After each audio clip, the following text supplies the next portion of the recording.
തിരുവനന്തപുരം ജില്ലയിൽ 3 ദിവസത്തിനുള്ളിൽ 88 പേർക്ക് രോഗം സ്ഥിരീകരിക്കുകയും 185 പേർ രോഗം സംശയിച്ച് വിവിധ ആശുപത്രികളിൽ ചികിത്സ തേടുകയും ഒരു മരണം റിപ്പോർട്ട് ചെയ്യുകയും ചെയ്ത സാഹചര്യത്തിൽ സംസ്ഥാനത്തുടനീളം അതീവ ജാഗ്രത പ്രഖ്യാപിച്ചു. ഛർദി, കടുത്ത പനി, വയറുവേദന എന്നീ ലക്ഷണങ്ങളോടുകൂടി വിവിധ ആശുപത്രികളിൽ ചികിത്സ തേടുന്നവരുടെ എണ്ണം വർദ്ധിച്ചു വരികയാണ്. ചൂടുകാലവും ഉത്സവ സീസണും ആരംഭിച്ചതോടുകൂടി ശീതള പാനീയങ്ങളിൽ നിന്നും ഐസ്ക്രീമിൽ നിന്ന് വരെ രോഗം പടരുകയാണ്. 3 മാസത്തിനിടെ ഇതുവരെ 1796 പേർക്ക് രോഗം സ്ഥിരീകരിക്കുകയും 8 പേർ രോഗം ബാധിച്ച് മരണപ്പെടുകയും ചെയ്ത സാഹചര്യത്തിലാണ് പൊതുജനങ്ങൾക്ക് ജാഗ്രതാ നിർദ്ദേശം നൽകിയത്. ചുവന്ന രക്താണുക്കളുടെ തകർച്ചയിലൂടെ രൂപം കൊള്ളുന്നതും കരൾ സ്രവിക്കുന്നതുമായ മഞ്ഞ, ഓറഞ്ച് പിത്തരസം, പിഗ്മെന്റായ ബിലിറൂബിൻ അധികമായി അടിഞ്ഞുകൂടുന്നതിന്റെ ഫലമായി ചർമ്മം, കണ്ണിലെ സ്ക്ലീറ, കഫം, ചർമ്മം എന്നിവ മഞ്ഞ നിറമായി മാറുന്ന ഒരവസ്ഥയാണിത്. ചർമ്മത്തിലും കണ്ണുകളുടെ വെള്ളയിലും മഞ്ഞ നിറം, ഛർദി, കടുത്ത പനി, കടും നിറമുള്ള മൂത്രം, വിശപ്പില്ലായ്മ, ഇളം നിറമുള്ള സ്റ്റൂൾ, വയറുവേദന, ബലഹീനത, ഭാരനഷ്ടം എന്നീ ലക്ഷണങ്ങൾ കണ്ടു തുടങ്ങിയാൽ ഉടൻ തന്നെ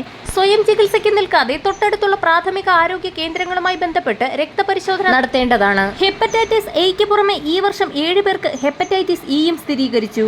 വൃത്തിഹീനവും മലിനവുമായ ജലത്തിലൂടെയാണ് കൂടുതൽ പേർക്കും മഞ്ഞപ്പിത്തം ബാധിച്ചിരിക്കുന്നത്. സംസ്ഥാനത്ത് സംശയകരമായി 3554 കേസുകൾ റിപ്പോർട്ട് ചെയ്തിരിക്കുകയും ചെയ്ത സാഹചര്യത്തിൽ രോഗബാധിതരുടെ എണ്ണവും മരണം സംഭവിക്കുന്നവരുടെ എണ്ണവും വർദ്ധിക്കുകയാണ്. ഗുരുതര രോഗമുള്ളവർ, ഗർഭിണികൾ, കുട്ടികൾ എന്നിവരെ പ്രത്യേകം ശ്രദ്ധിക്കേണ്ടതാണ്.